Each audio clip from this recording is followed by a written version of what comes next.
Kaya na guys, papuwa na itong beco guys. So pinasalt bin na siya guys. Kat na siya guys, luyar na siya, simple na siya guys. Luyar to siya nga mix ba. Na mix ka may ice kayo. Lamig yun siguro kayo ni guys itong beco guys. Yun guys, mo na ang outcomes guys. Yellowish siya kaya tungod sa sriracha. So atangin ninyo guys.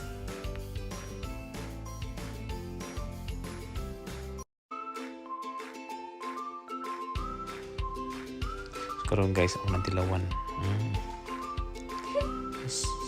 Spicy siya guys. Parang siya beco. Spicy siya guys yan. Parang sa mga Indiano guys, hilig mga spicy. Ay texture niya, lagi ang texture. So di ko ka-explain siyang lami guys. Hiwa may lami.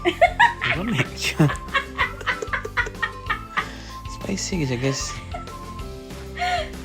So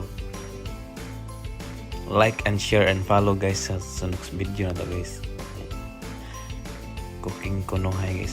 Yellowish kayo guys. Lawin niyo guys. Di mo kumahay. First time in history guys na beco with spicy. So magbuhat niya tag penondo man na guys. Beco with spicy. Mana ang usa ka ingredient guys. Sriracha. So thanks for watching guys. See you later.